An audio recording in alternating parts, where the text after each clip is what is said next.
Alright, we're trying to set up right now the camera.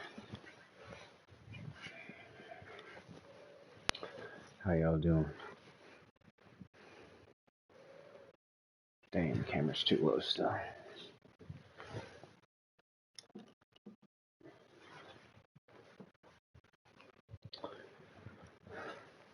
Alright, we back. Y'all hear me? We playing the Parable, something Parable? Indie game?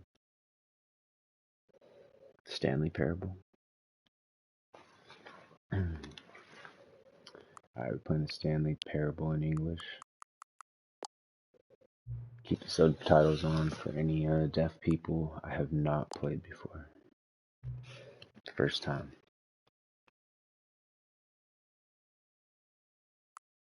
Yeah, it's barely visible.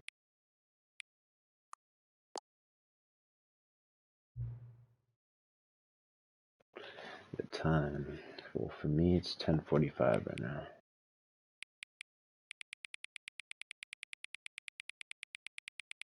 It might be 46 by the time this is, done with.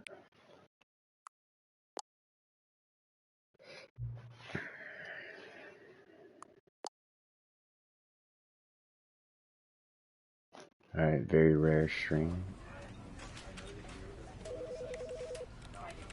Look at the computer, you can see it goes on to infinity. Already giving me some wild vibes. It's never the end, it's never the end. This is the story of a man named Stanley.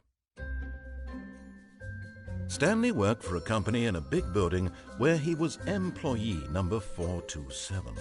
Employee number 427's job was simple. He sat at his desk in room 427 and he pushed buttons on a keyboard. Orders came to him through a monitor on his desk, telling him what buttons to push, how long to push them, and in what order.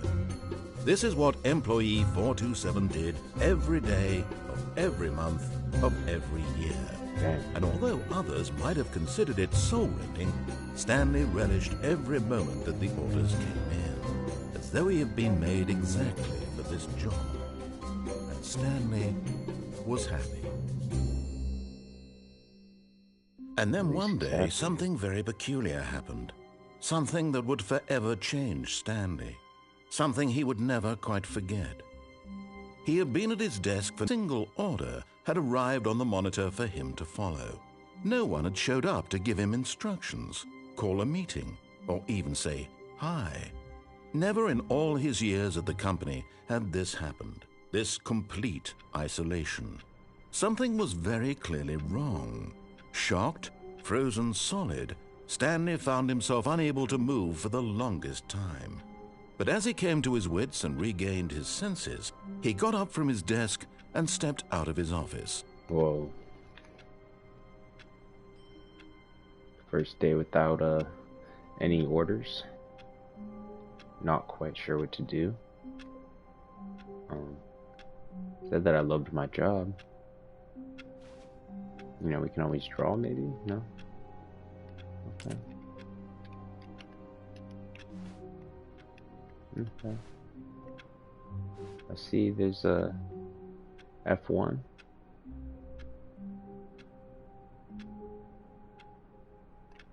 Floor 1. I see can't really see anything on the papers. G814 F1. I hate Mondays.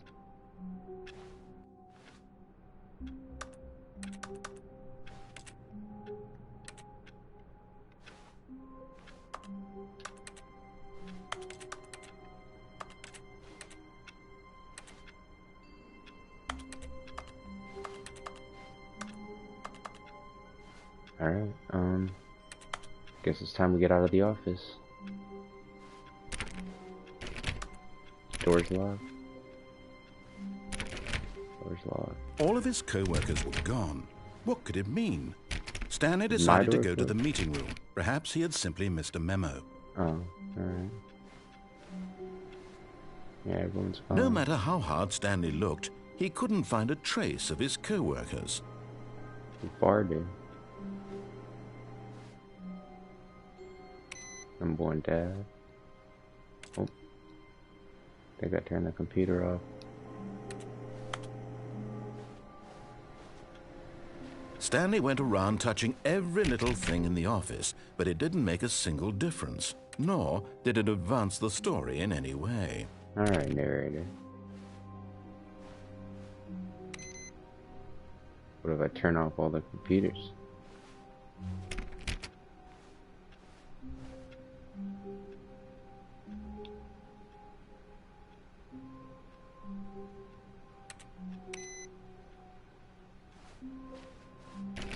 $4.20.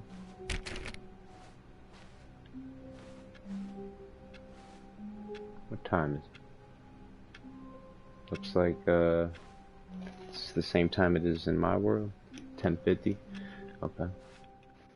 Trippy.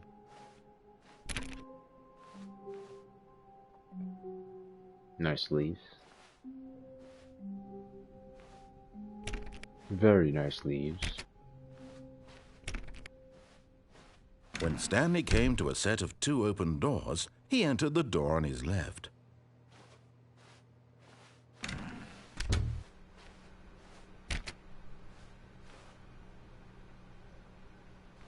How'd they know?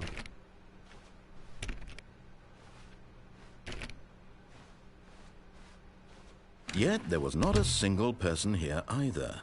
Feeling a wave of disbelief, Stanley decided to go up to his boss's office, hoping he might find an answer there. No, that's horrible. What do people want? Things, money, more money, things? Graphs about things and money? Stock market. Target demographic teenager. There we go, that's much better. Not just profits and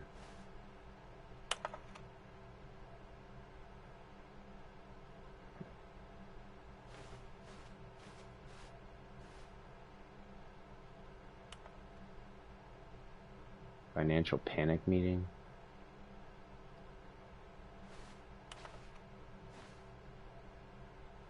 Future was yesterday, tomorrow is now.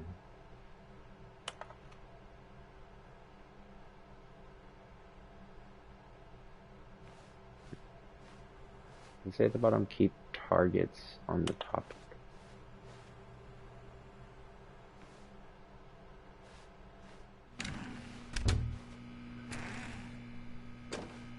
Could we get Chris out of here? Stanley stepped into the broom closet, but there was nothing here, so he turned around and got back on track. Is there nothing here? Is there a trap door or something? There was nothing here. No choice to make, no path to follow, just an empty broom closet. No reason to still be here. Then why did it open? It was baffling that Stanley was still just sitting in the broom closet. He wasn't even doing anything. At least if there was something to interact with, he'd be paid. As it is, he's literally just standing there doing sweet FA. Alright, area. What if I go back to the broom closet?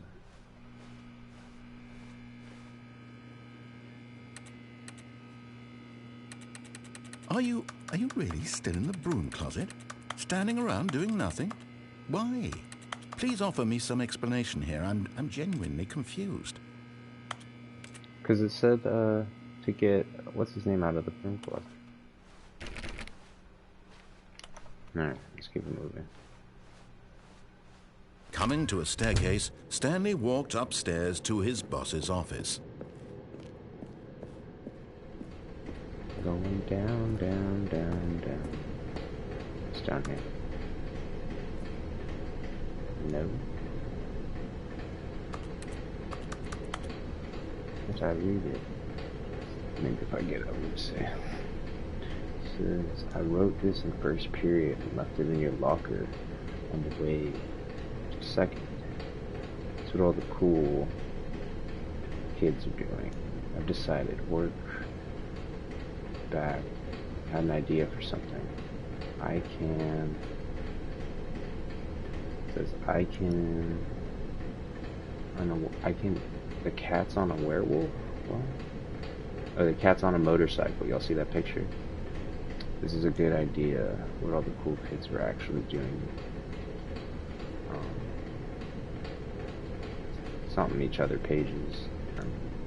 He drew a UFO and a cat on a motorcycle. See, that's really rare. This is an interesting game.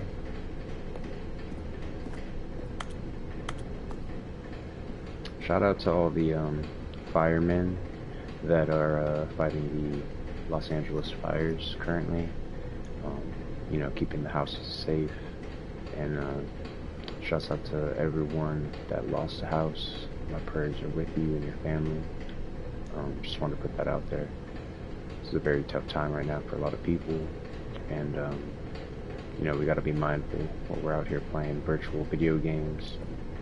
You know, virtual red light.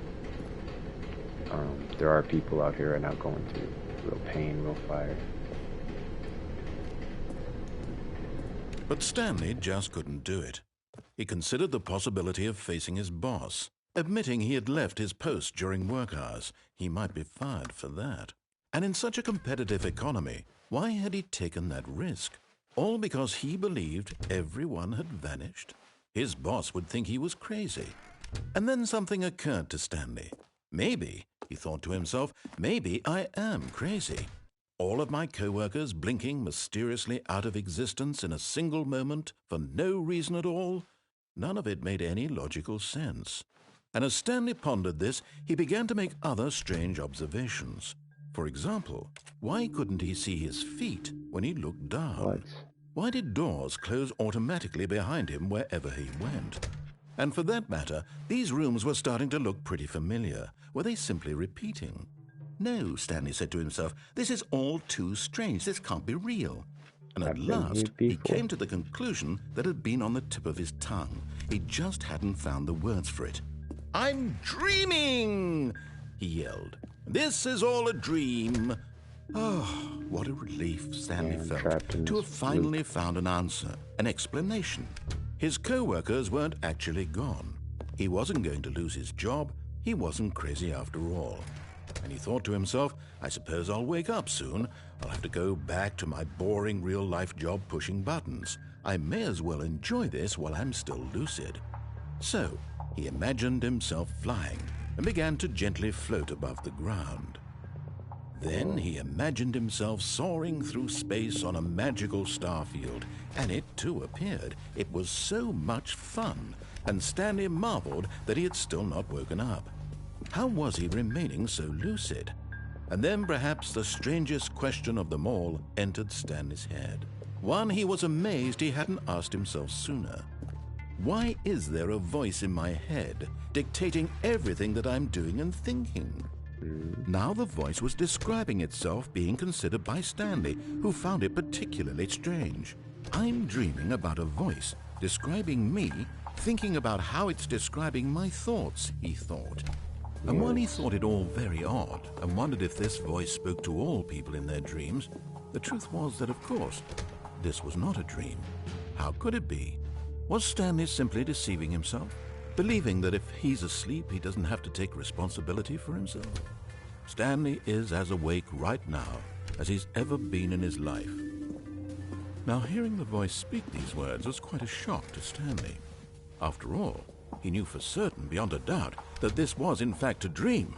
Did the voice not see him float and make the magical stars just a moment ago? How else would the voice explain all that? This voice was a part of himself too. Surely, if he could just... He would prove it. He would prove that he was in control, that this was a dream. So he closed his eyes gently, and he invited himself to wake up. He felt the cool weight of the blanket on his skin, the press of the mattress on his back, the fresh air of a world outside this one. Let me wake up, he thought to himself. Just I'm moved through on. with this dream. I wish it to be over. Let me go back to my job. Let me continue pushing the buttons. Please, it's all I want. I want my apartment, and my wife, and my job. All I want is my life exactly the way it's always been. My life is normal. I am normal. Everything will be fine. I am okay. Okay. Waking up. Back to the same damn spot. Oh, man. Stanley began screaming. Please, someone, wake me up. My name is Stanley.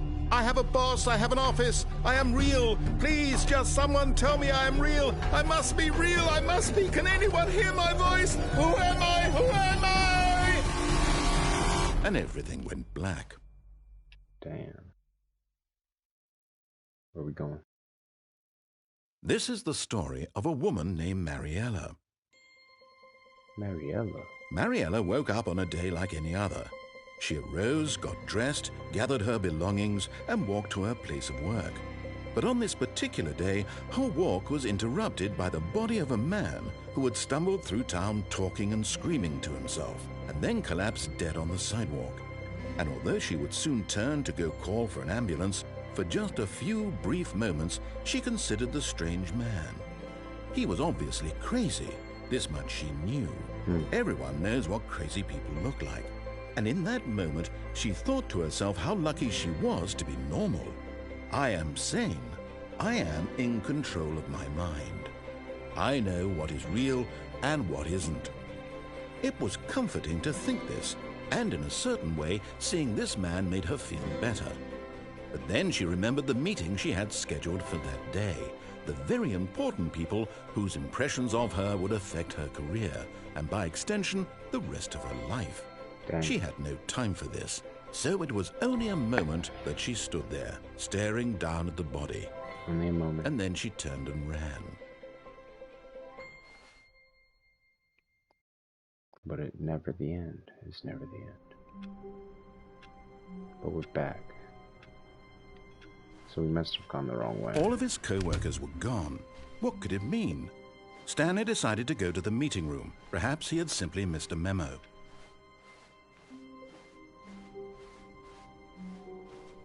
When Stanley came to a set of 2 open doors, he entered the door on his left. Alright, let's try... I mean, I could have tried the right one this time, but, I think we'll just go to the Yet boss's there was office. not a single person here either. Feeling a wave of disbelief, Stanley decided to go up to his boss's office. Coming to a staircase, Stanley walked upstairs to his boss's office.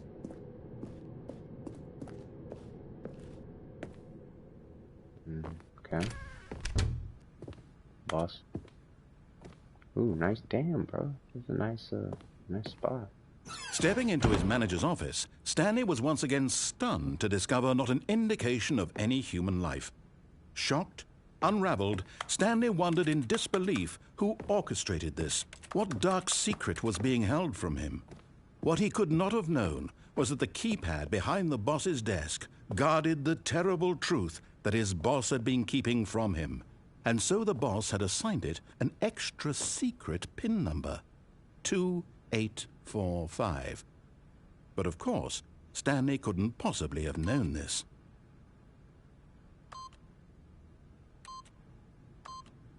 Yet incredibly, by simply pushing random buttons on the keypad, Stanley happened to input the correct code by sheer luck.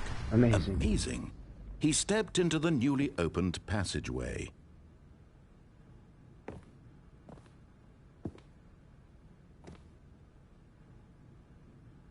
To the camera.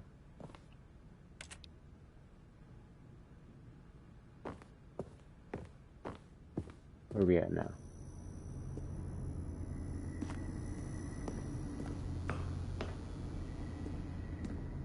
Sheesh, there's an elevator. Guess we headed down.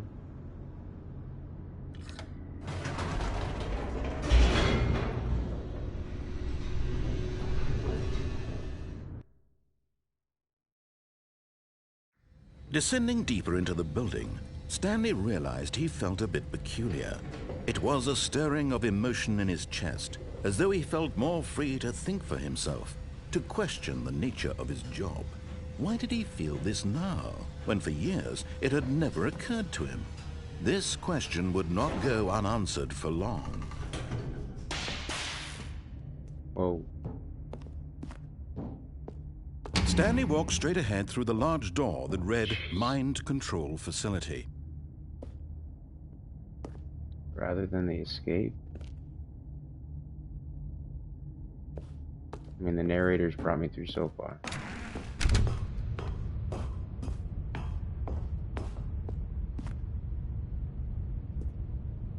A light bulb.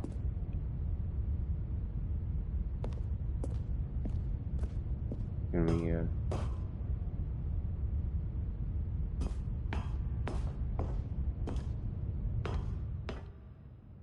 no, we're stuck in here now.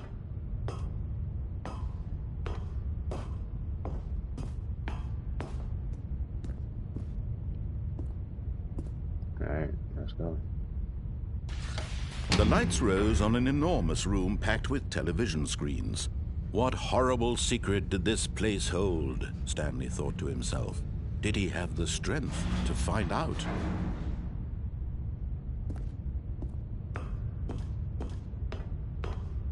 What are they doing now?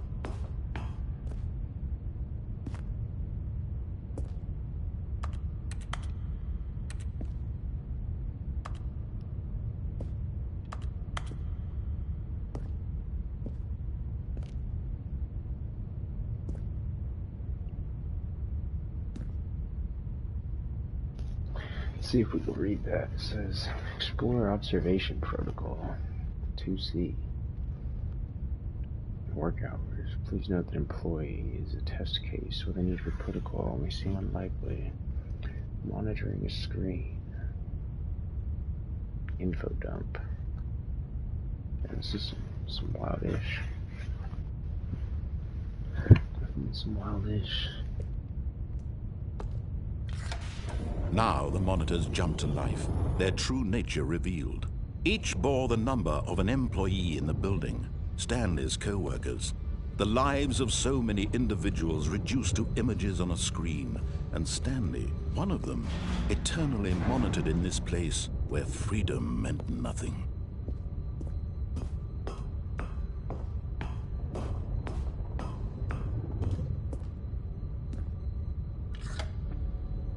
This mind control facility, it was too horrible to believe. It couldn't be true. Had Stanley really been under someone's control all this time? Was this the only reason he was happy with his boring job? That his emotions had been manipulated to accept it blindly? No, he refused to believe it. He couldn't accept it. His own life in someone else's control? Never! It was unthinkable, wasn't it? Was it even possible? Had he truly spent his entire life utterly blind to the world? Man,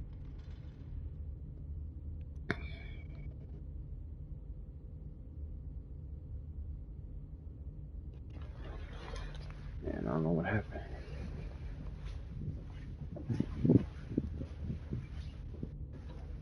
But, y'all walking with me to the fridge right now. Get some motherfucking in there. Mochi ice cream, y'all. Y'all rock with the mochi? Where we at, though? Whoa. But here was the proof. The heart of the operation. Controls labeled with emotions. Happy, or sad, or content. Walking, eating, working. All of it monitored and commanded from this very place. And as the cold reality of his past began to sink in, Stanley decided that this machinery would never again exert its terrible power over another human life. For he would dismantle the controls once and for all. How do I do that, bro?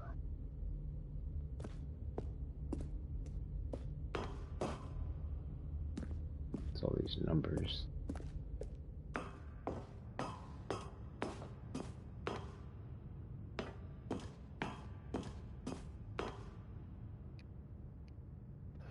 Can't read those, too small, man. Mind control options. And when at last he found the source of the room's power, he knew it was his duty, his obligation, to put an end to this horrible place and to everything it stood for. Yeah, I agree with that.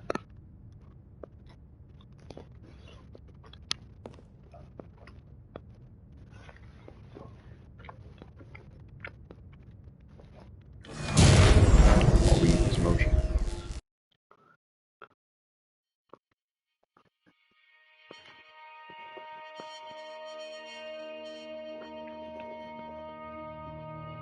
Blackness and a rising chill of uncertainty. Was it over? If you turn off the mind control, where do we go? Yes! He had won! He had defeated the machine, unshackled himself from someone else's command. Freedom was mere moments away. And yet, even as the immense door slowly opened, Stanley reflected on how many puzzles still lay unsolved. Where had his co-workers gone?